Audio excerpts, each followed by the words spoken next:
Hey everybody, Coach Hughes here again with another Be Best You podcast. We've been moving some taglines around, and the original tagline was Be Best You because no one was going to follow a mess.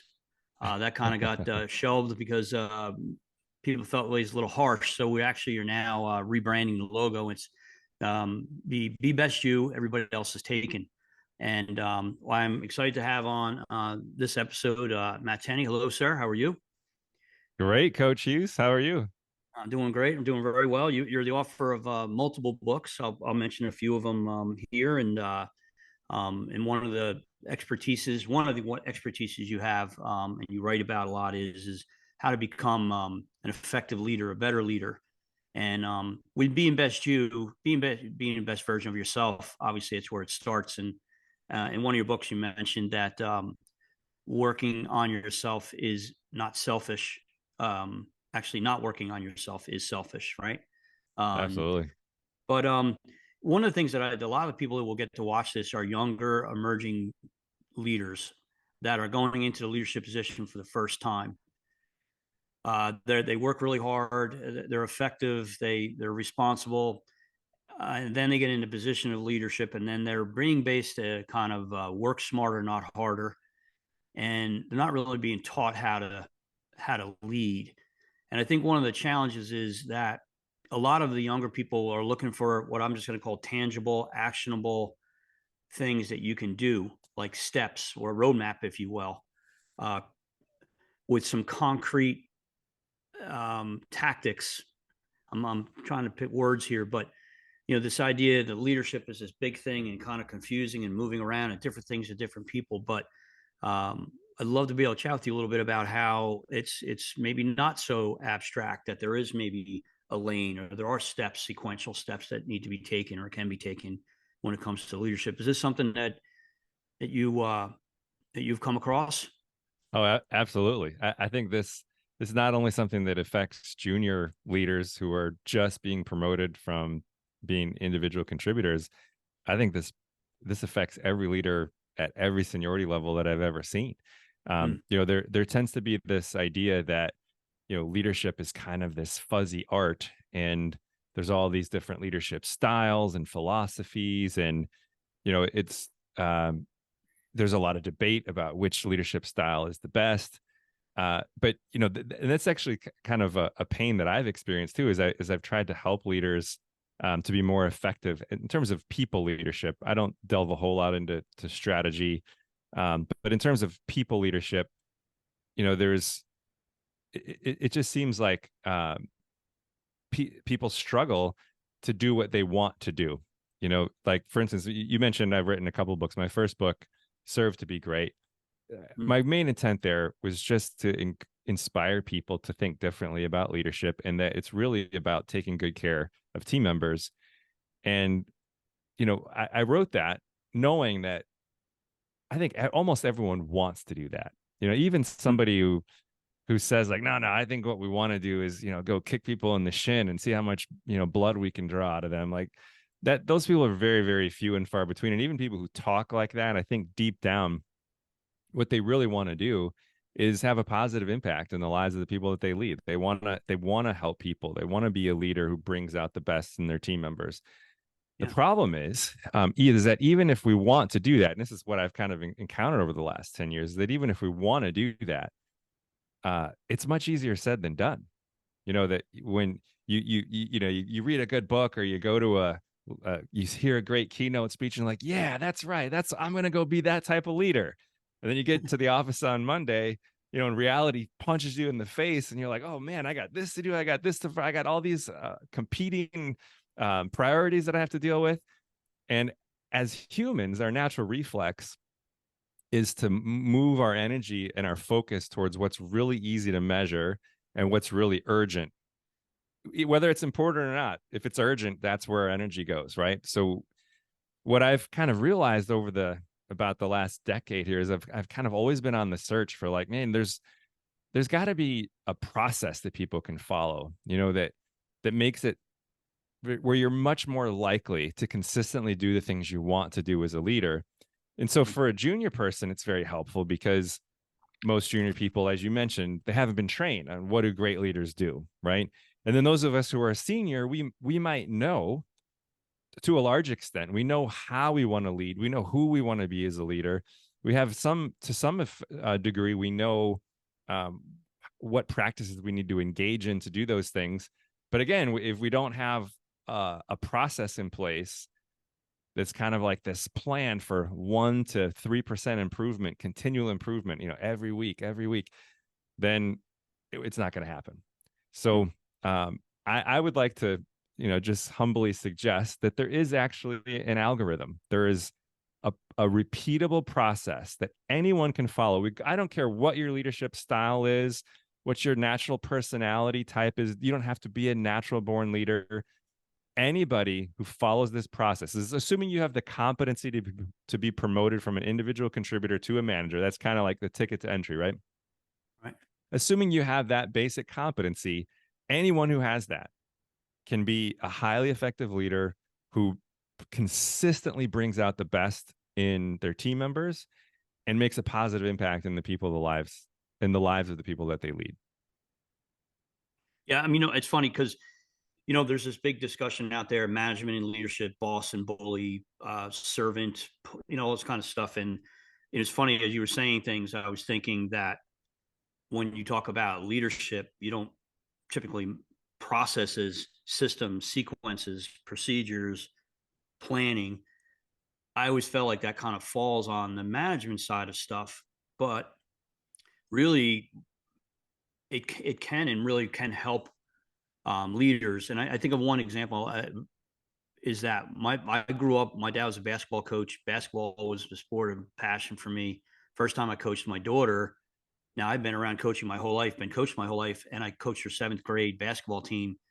And they're all looking at me, and they're like, I said, "You guys ready?" And they're like, "Yeah." And I didn't know what to do, and I made them run.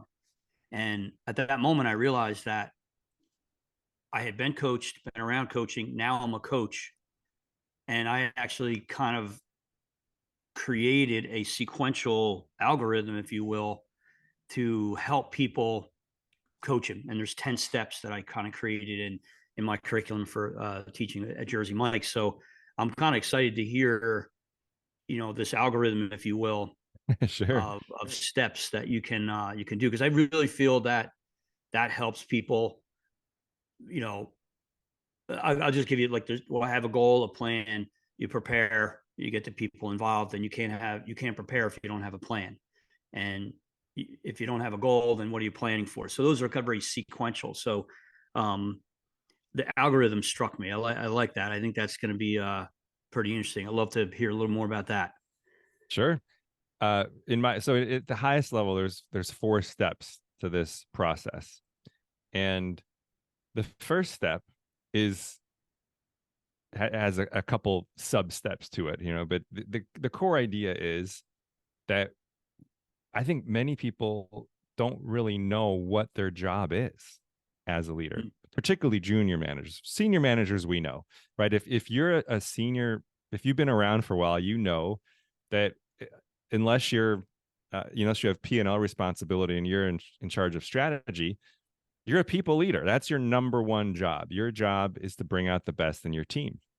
Right.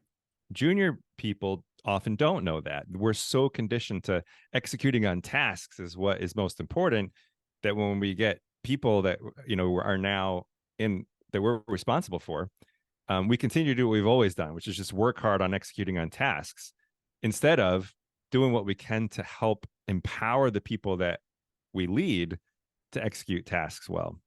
And so, I think if you were to ask 100 people, what's the primary job of a leader of people, you're going to get 75 different answers.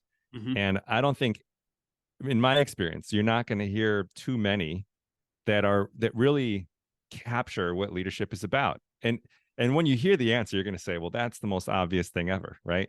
But if you think about it, what is the job of a leader? If you're a leader of people, not even if you have responsibility for strategy, I would argue people are more important, because you can have the best strategy in the world, and if you can't inspire anybody to execute on that strategy, it's pretty worthless, right? Well, So one thing is I asked this question, and I think what's I think what confuses people is the word job too. So if you say, Yeah. what is your job as a manager or leader of a, say, one of our restaurants, right? Hmm. I think their mind goes to cleanliness, order accuracy, controlling the numbers, store clean, those kinds of stuff. It's what's in So their I mean, job right there, description. yeah. Yeah. And so, but as a leader, they're like, well, what do you mean? And I like what you're saying there, because I think it's almost like when you say job and work, it's really a responsibility. I just, so leadership is responsibility is kind of how I've come to. Is that a good way to kind of? Yeah. Yeah. So to me, it's very simple. If you're a leader of people, your primary job is to inspire greatness in your team. Yeah. Plain and simple, right? Your job is to bring out the best in the people who work for you on a consistent basis. Mm. So that's the first step. And you know, even people who are aware of this, we know this, we've read it in a book somewhere, or we just kind of intuitively got it. I mean, when I said that, it's so obvious, right? You think, well, yeah. Like if you think about like what does a coach of a professional sports team do? What's their job? To win championships. It's to Yeah. inspire greatness in the team so they can win a championship. One of the problems is that I think when people hear that, especially if they're junior, or if they're introverted and they don't think they fit the mold of a typical leader, they think, well, I can't do that. I can't inspire greatness. I'm not Herb Kelleher. I'm not, a professional NFL coach or whatever the case may be. The reality is, as I mentioned earlier, anyone can do this because there's a process, which we'll get into in a moment. But to me, the first step of the process is that assuming that we're clear on this and we agree that the primary job of a leader is to bring out the best in your team on a consistent basis. In other words, your primary job is to inspire greatness in your team. Then the first step in the process is to continuously remind ourselves of that. Why? Mm. Because we've been conditioned for our whole lives to think that our job is something else. Mm. And as you just mentioned, this is perfect. Just for the listener to listening, we did not discuss this ahead of time, but you just Yeah. handed me the nicest softball. What's in people's job? Have I'm you a point ever guard. seen a job description that reads your job is to bring out the best in your team? I never Yeah, have, never. unless it's somebody that I've No. coached to do it.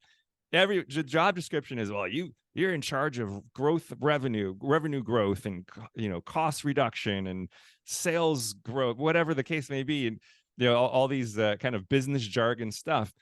So the first step that I recommend for all leaders, and by the way, I know some very seasoned leaders who do this to this day. And Gary Ridge, who ran WD-40 for almost 30 years, still does Mm. this. He still reminds himself every day about Mm. what his true job is as a leader, because we've been conditioned for so long. Even if we say we want to do it, we revert back to what's in our job description. So the first thing that I recommend leaders do is print up your job description on a piece of paper. And at the top of it, I'd like you to write additional responsibilities. Okay. Now you don't Mm. have to go to HR and ask for like a formal, job change. They're not going to like that. Your job description is fine from an HR perspective, but print it up at the top, write additional responsibilities. Then on a separate sheet of paper, you can either type this and print it up or just write it by hand. But I'd like you to write some variation of my primary job is to inspire greatness in my team by serving as a coach who helps people to thrive. Mm. Now, if you want a definition, like my definition of helping people to thrive is helping people to be happy, good human beings who do great work. All three of those components, to me, that's thriving, right? You've got somebody who's happy, they're bringing happiness to others because they're a high quality, high character individual, and they do great work. So that's our job as Yeah. leaders, right? And then once you've got that written up, I know this might sound a little cheesy, like it's the secret or something. You repeat something and it's going to magically happen. That's not how it works. But once you've printed this up, read it out loud at least 2 or 3 times a day. Commit to doing this for 30 days. Because what does happen is when you start reading this, you hear yourself saying it, at least for the next 3 to 5 minutes, you're thinking in the mode of how successful leaders think.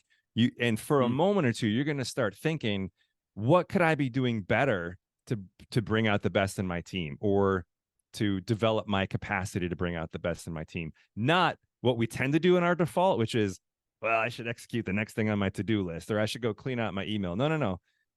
we should make time. Then that's what happens. You start making time for this instead of being a victim of being pulled around by what's urgent all the time. You start putting time aside, Mm. even if it's just 20 minutes a day, to put some conscious thought into what am I going to do today to help grow a team member, to coach a team member, to help them to be better.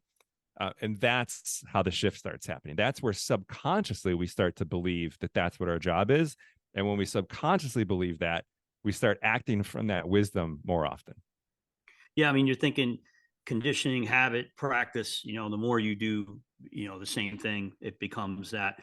We have for our company, the Jersey Mikes, we have our manifesto, which is I'll send it to you. It's pretty neat. It's actually, you can find it on out on YouTube. But the last line, it says, "Help nourish, help flourish, be a sub above." Mm, And one of the things that you just resonated with me was, I tell everybody, everybody in this room, everybody I talk to, you all are here so you can flourish. And in order to flourish, you need to be nourished. And I said, your nourishment comes in the form of nourishing others so they can flourish. mm, Kind of bounce the ball around a little bit, but that's I like what you're saying there, and it does. It makes it, again, I wrote down, the habit and tangible. I love the action, and you know what? Everybody wants to be successful in that role, and then when you say, well, what you need to do is take 10 minutes, go get some quiet time, and write it out, and they're like, what? I'm like, well, how successful do you want to be if you don't want to take 10 minutes to put it down? Um, I love that. Love that. That's awesome. Yeah. So, step one, again, the job, the role, the responsibility, the duty, all these other words, is to make other people, not make them successful, coach them, teach them, mentor them, guide them, lead them to be successful. And then that's where you'll become successful, absolutely. Now, rising them up, right? and then Rising when up. you hear that, I feel fairly certain that either you have this question in your mind or people listening have this question. Okay, or you've already thought of it. Okay, so if that's my job, if that's my primary job, and we agree with this, then the second step becomes really obvious, Mm. right? It's if my primary job is to bring out the best in my team, is to inspire greatness in my team. Well, the second step is I need to figure out, what do people need to be great? What do they need? What do they need to thrive in the workplace and be fully engaged, love their work, be happy, great human beings who do great work, right? So what do they need? There's really good news on this front. Okay, so we have decades of research telling us exactly what people need. And this is actually something that's kind of funny about this process. This is one of the reasons I think this work is so important, of creating this process around this, is, as you may be aware, employee engagement has not improved in the last 20 years. So Mm. we've invested hundreds of billions of dollars in the US alone on leadership development, surveys, and the like, trying to improve employee engagement. There's been no statistically significant change in 20 years, despite the fact that we know exactly what it is that drives engagement in the workplace. So that's where I think this process is going to be really helpful to people, is because I think this is answering, well, why hasn't leadership gotten better in 20 years? Why hasn't employee engagement improved in 20 years? It's because it's been this fuzzy art. There's not a repeatable process for this. So Right. the second step is we need to figure out what people need to thrive. And there's two categories of needs. You have individual, or kind of what we call unique needs. And then you've got what are generally accepted as universal needs. And again, there's decades of research telling us what these universal needs are. And by universal, I mean almost every person in almost every country of any age group, any gender, any ethnicity has these needs to thrive at work. And by my lights, there's 14 of them. It depends on how you break them down. I've chosen to break it into 14 just for clarity. But again, there's decades of research on every one of these 14 needs. But just to give you a few, just kind of to show you how obvious this stuff is, people need to feel appreciated, right? They need to feel like They have, like, they belong, like the people around them share their values and care about them. They need to have clear performance expectations. Imagine that, right? They need to get frequent, helpful feedback. Probably the most important one is they need to feel like their manager actually cares about them as a person, not just the commodity Yeah. who's delivering value, but as a human being. So the idea is we've got these two camps of needs, right? You've got these 14 universal needs and you've got individual needs. What I recommend is you start with the 14 universal needs, because when you start practicing being a more effective leader, which we'll talk about in a second, like, one of the initial practices, the individual needs will come out. Mm. But you can get the most bang for your buck by focusing on these 14 needs first. Now, here's where the problem comes in. So most people hear this and they say, oh, a light bulb goes off, right? Well, then being an effective leader is ridiculously simple. And it is. It's Mm. very, very simple.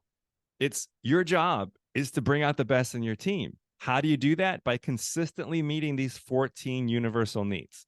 You need to have habits in place for consistently meeting these needs that the people on your team have to thrive at work. And where the problem comes in is after that light bulb goes off, we think about the traditional training format and we think, so here's what we'll do. We'll hire somebody like Coach Hughes or Matt Tenney to come in. They'll do a full day of training. We'll get them inspired. We'll teach them all these 14 needs and some simple habits for meeting these needs. And then we'll send them forth and they will prosper. And then they get back to the office on Monday and nothing happened, right? Because all that's happened is some information transfer. And that's Yeah. not how people change. That's not how behavior change. You don't change behavior by reading a book. You don't change behavior by listening to a keynote speech or even a full day of training. You might take a couple initial steps, but in order to develop lasting habits, we need to do something a little different, which we'll Mm. get to in a second. So step 2 and 3 are kind of two sides of the same coin, right? Step 2 is we need to identify the needs. Step 3 is we need to get feedback on how well we're meeting those needs.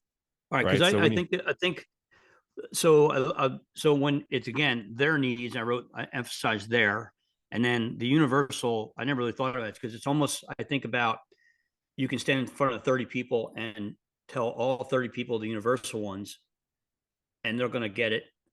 But then the next step is then it's going to be sitting down. I'm just using the term sitting down, connecting, communicating with each one individually. But and then you'll learn learning styles, you'll learn temperaments, you'll learn all those kinds of different stuff. So learning their needs, and I like how you put the universal ones first, and then you get down to the personal ones secondly, right? yeah, it's So faster that way, right? You can make an yep, impact immediately, yep, knowing that, engagement goes up 25% or whatever the number is when somebody feels like they're appreciated, might totally even be agree. more than that. Yep, So yep, you know that there's tons of data on this. So you just need a habit for doing it, right? yeah, Yeah. And then, like you said, that you can go to the individual later. That might be more powerful depending on the need, but it takes more time. yeah. But I think that's that's the when you're dealing with people, it has to. No, my boss said it once, and they would say don't mix business with pleasure. Don't make business impersonal. And Peter said all good business is personal, and you got to define what personal means, of course. But when I think what has really endeared me to be with him for almost 40 years now, as I said to someone yesterday, he's a people collector. Um, and and he's a people collector, and then he's a trainer. People recruit and train, and not everybody learns the same way. So don't train the same way. Those are a lot of different things. I love that. I like how yeah. So all right, I like where we're going on that. All right. So just to kind of step back. So step 2 and 3 are kind of two sides of the same coin, right? Step 2 is, okay, if I start acting from the wisdom that my primary job as a leader is to bring out the best in my team to inspire greatness, then step 2 is I need to identify what do people need to be great. Step 3 is I need to get regular feedback from people on how well I'm doing. And this is something I think we fail at pretty well in organizations as well, because we tend to do in the same way we'll do a training that's a big full day of training. We try to get feedback all in these big chunks with a large annual survey, or even if it's a large biannual survey, or even a large quarterly survey. The problem is whenever we get a lot of data at once, by nature, it's hard to act on that data quickly because it takes time to tabulate, make meaning of the data. It takes time to come up with a plan for how you're going to respond. So what I recommend is that you get feedback in tiny little chunks. And I'm talking about, so we've got these 14 universal needs, right? We start with those. Get feedback not only on just one, ask how well are you meeting just one of those universal needs, but I would take it even a step more granular and on maybe asking about one particular behavior for meeting that particular need, one habit. So this is the process that my team and I have created is, it's you break the feedback down into tiny little chunks. And that's your step 3, right? And you can do this on your own. I mean, you can use Google Forms or SurveyMonkey or whatever. Sure. You can create your own questions. But the idea is when you get a little bit of information back, now what happens is you can act quickly. And that's step 4. Step 4 is you need to respond to feedback absolutely as quickly as possible. And here is a magic hack for responding to feedback almost instantly. And it's what you talked about earlier. It's about putting a little forward thinking in, putting a little planning in to how you're going to do this. So what I recommend is never, ever ask a question on a survey that you don't already have some idea of how you're going to respond to it. In the ideal world, you should have a pre-planned, like full-blown, this is how I'm going to respond. And I'm talking about, let me clarify one thing. I'm talking about surveys. There's basically 2 big buckets of surveys, right? One bucket is where you're measuring stuff that you should be measuring. The other one's kind of, I think it's generally termed an exploratory survey. We're trying to uncover issues that you don't know exist. When I say you should never ask a question that you're not ready to respond to, I'm not talking about the exploratory surveys. That's a different bucket. That's maybe a whole nother topic for us to just explore another time. But when we're measuring stuff that we know we should measure, like, am I showing appreciation frequently enough? Am I showing appreciation that's actually impactful? Am I giving feedback frequently enough? Is it feedback that's actually helpful, or is it degrading and demoralizing? We need to get feedback on these things in tiny little chunks. And then the magic that allows you to respond immediately to this feedback, I'm talking about literally you could respond on the same day and show meaningful action, is before you send that survey out, have a training for yourself ready to go. Take 10 minutes so you absorb that feedback and say, okay, I know I'm asking about how to show appreciation better. Let me get a video training that I found on YouTube, or let me get a book on appreciation, and let me just read a couple pages of that. Give me some ideas, and have a plan for how you're going to show appreciation more frequently or more impactfully before that survey answer comes back to you. Because it doesn't really matter what the answer is, right? You could be a 3 out of 6. Well, you definitely need to do something to show that you're acting on that feedback, right? You could be a 6 out of 6. And according to Gallup, if you leverage that strength, it's one of the best things you can do. How could you get even 1% better? Even though your team thinks you're doing great, how could you get 1% better? You're actually going to be more energized to do that because it's something you're naturally good at. But if you have a video training, a book, an article, something ready to go that you read either the day that survey goes out or the day it comes back, and then you're ready, and then you tell your team, hey, thank you for the feedback. Here's what I'm going to do. I am going to start doing A, B, and C. They feel heard immediately. And then if they see you doing that in a day or two, their minds will be blown. Because in most organizations, feedback, when it's given, it's not acted on for months. Sometimes, I mean, some of you might think I'm making this up, but I've talked to organizations where they do an annual survey. They don't even get the results from that thing till like 6 months later. And then they have to come up with action plans. The employees don't see action on it for 9 to 12 months after.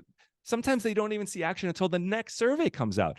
It's so bad that many organizations ask as one of their questions, to what degree do you think any meaningful action is going to come as a result of this survey? The answer to which is usually bad. Like, Yeah. Almost none. Why? Because nothing ever happens. So this little hack, it does a few things that are extremely powerful. One is that it helps leaders to learn in a way that's much more likely to create lasting habits, because you're getting a little bit of feedback. You're doing just a Mhm. little bit of training to develop one, maybe two new habits. And then you work on those habits for 2 weeks, maybe 3 weeks before you get any more feedback or learn anything new. So your focus for 2 to 3 weeks is just, how can I create a habit around better meeting that need that I just got feedback on? So not only does this help leaders to learn more effectively, where their learning will is information turns into behaviors that are more likely to be repeated, that are more likely to become habits. But what also happens is that when employees see action being taken on their feedback in a matter of days, that Mm. in and of itself can dramatically improve engagement. According to Gallup, employee engagement is almost 3 times higher in organizations where employees strongly agree with the following statement: my organization acts upon the results of surveys I complete. Just that. If you Yeah. can just get that right, you can have employee engagement levels that are 2 to 3 times higher than underperforming organizations.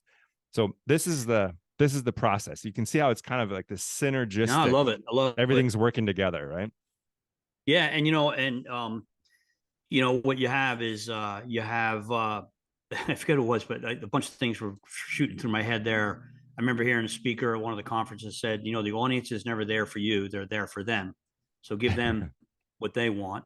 And the other is listening, becoming a good listener. And when you ask it, one of the I'm trying to find a book. Maybe you can recommend it on how to ask questions without really asking if they have a question. I'm terrible at that, but the what kept floating through my mind as you were speaking there was this idea of due diligence. And one of the things that a lot of the younger managers have to do is they either have problems or great ideas, they go to their higher superiors. Typically that idea or problem is going to require money, but they never go there um, with a solution. So I always say you got to think of the answer before you ask the question. Hmm. Um, and I think what I like about you saying with the surveys is if you anticipate the questions you're writing and you kind of know what the answers are going to be, it's going to be that much quicker to react too.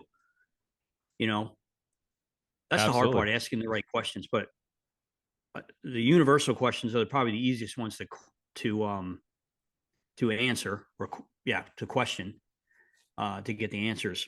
Um, Yeah, I mean, and so then 12 of them are just some variation of the Gallup Q12. I mean, you could use the Gallup Q12 survey.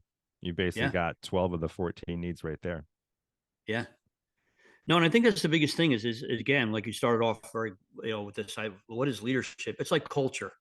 Uh, um, you know, everyone thinks culture is this thing, leadership's this big thing.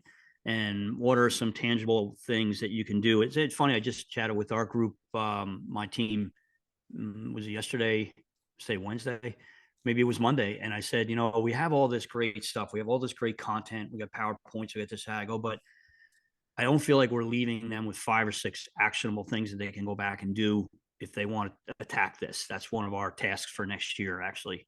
And what I like about this gives you in your book here, your latest book. It's going to help you.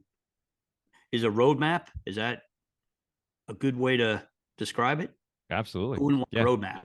You know what I mean? Yeah. It's just, it's not, it leaves room for variance in an organization, between organizations. It leaves room for different personality types. I don't care Yeah, if you're introverted or extroverted. It doesn't matter. I don't care if yeah, you're, naturally like to be in front of people and charge, or you like to just listen and look, which is generally how the difference between introverts and extroverts. Um, it doesn't matter to me whether you call yourself a transformational leader, a servant leader, a dictator. I don't care what you call yourself. yeah, If you just follow this process, you can fill in the blanks. Like it doesn't really matter what your initial motivation is either, because if you're, let's just say you're a very selfish leader and all you want is to get more out of your team so that you can get promoted and make more money and have more prestige, whatever it is, it's selfish for you. Well, how are you going to do that? Are you going to do that by being a jerk and just expecting people to be great without providing them any help to get there? Good luck. Right? But if you have that selfish motivation and you realize, well, if I want my people to do that, if I want them to be great, and because even if it's selfish, the people still win, right? Because you're going to show them appreciation more often. And at first, it might seem kind of awkward. It might seem, they might think you're being inauthentic. Doesn't matter. If you do it, you will eventually become it. Right? And I think that's where so many people get off track, is we think like, I have to really be this before I can do it. No, just start doing it. Just start doing it. Just start creating habits for helping your people to thrive by meeting these 14 universal needs. And the transformation happens on its own. It becomes more authentic. You start realizing like, wow, not only is this a more effective way to lead, I actually enjoy coming to work more, you know? And that's why I think this is most important for anyone who is a leader, is managers, particularly junior managers and mid-level managers, are probably the most stressed out people in organization. Mid-level managers are getting it from every direction. They're overworked. They're the most overworked, overtasked people in any company, generally speaking. And it's not, why do you think it's also the highest turnover area, right? Because for anyone who's not a new hire, it's why is it such high turnover? Because it's so demanding and people aren't finding that they're making an impact. There's a lot of talk about like, how do you create meaning at work, and what if you're WD-40 and you make joint lubricants? I mean, how do you find meaning in that? Well, they have, my friends.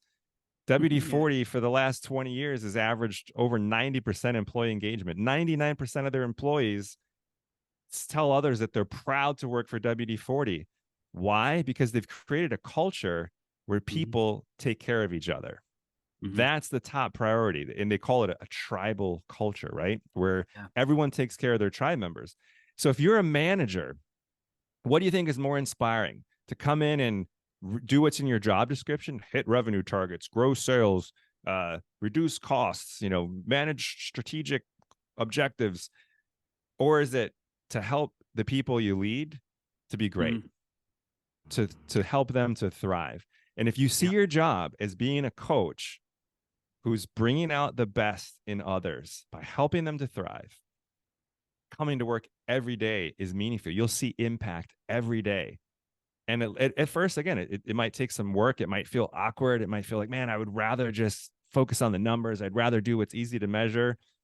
But every time you have a meaningful conversation with somebody, you coach somebody, you help them be a little bit better, life becomes pretty interesting. Work becomes very meaningful. And that's where I think organizations can really tap into how do you create a meaningful workplace, is making sure that that's a top priority for everyone, not just the managers. But the top priority should be, hey, how can I be looking after the person to my left and my right? Well, I mean, this isn't just an idea or theory. You did a lot of research. I would tell you this unequivocally, working with a brand for 40 years, that what you just spoke about it is 100% effective. Because now that I'm looking at, the body of work that I've been able to be part of and contribute to is exactly what you're talking about. We never really put it in those steps. I think we figured a lot of this stuff out on our own, but I would tell you, you're on to something for sure with this, because when people ask me about it, what did you do? Well, how come you're this? Or how'd you guys get to this point? I have a pretty good idea. I'm not I don't really give you the nuggets. We got the PR guys to say this, say this, say this. I'm a little bit more free form that way. But I love what you're doing there. And, our company, Jersey Mike's, like I said, is one of those brands that shows appreciation. You'll have, showing appreciation and showing respect. And, it matters. And it goes back to something a little earlier. We won't have time to talk about it, but which I love that you spoke about in this book quite a bit, is your John Gordon, his one word, and you have the word love in there. Lead with love. and this is your book, Surf to Great, which I'll let people know about as well. And then your other book here, Mindful Edge, and then your new book that's out now too. So, um, and I appreciate it. I got a lot out of that. I have to go back and try to figure what that is. You know, much my brain dumping there. but um, but I wanted to tell you thank you for taking the time. Um, I will. I purchased a dozen of each of your books, and we'll raffle them off. I have another class coming up here, so and what I usually do is we'll raffle them, or there's somebody during the week that'll come up to me and start asking me questions, or and I'll go, you know what? To your point, I have a book for you, Mm. and I can think of about 3 or 4 people in my own company that I can give this to. Hopefully, they're not going to take it personally. I don't you think know, so. no, no, but well, I appreciate it. So the 4 steps, and we'll definitely get that book out there for you, and look forward to connecting with you once again sometime soon. Well, I appreciate you, Coach Hughes. Thanks for having me on. Thank you very much. So Matt Tenney's author, speaker. Well, I'll leave the website information on there. He has a YouTube, TED Talks, all kinds of tools that are out there, and I highly recommend that you check Matt and his workout.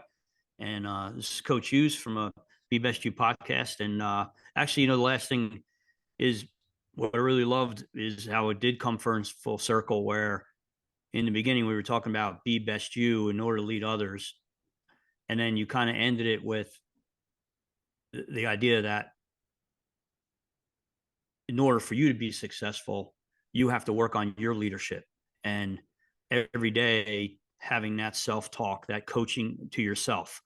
Um, little things and a little thing every day, and those things add up to big things, and you'll become a better version. You'll be the best version of yourself if you do that. Yeah, So maybe just one tangible takeaway for the listeners here before we sign off is yeah. one other one is that there has to be time on the calendar for that. That's non-negotiable.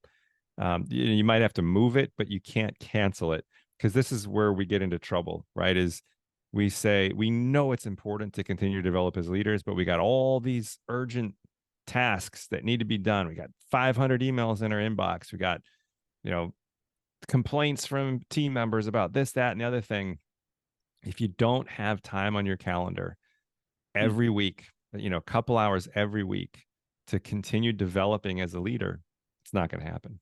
no, So it you're right. has to be, we will continually as humans prioritize urgent over what's really important. Sometimes urgent and important overlap, but oftentimes what's important is not urgent. And because it's not urgent, it doesn't get our attention until years have gone by. And then we regret it. So Yeah. that would be maybe my last thing to think No, about Matt, is like, that's perfect. You're absolutely right. This idea of slowing down to go faster. mm-hmm. Um, not slow down and go faster, but you can get more done when you're not running. You have to think more, and that takes time. It takes you're not chasing everything all the time. So, but I appreciate it, Matt, and uh, enjoy that next cheesesteak if you have it. And don't have it on rosemary. You got to get big Kahuna. It's got mushrooms and peppers and chipotle mayonnaise on it. Mm, all Yeah, right. I know I'm hungry too. So, all right, Coach, you signing off. Be best you. We'll see you next episode.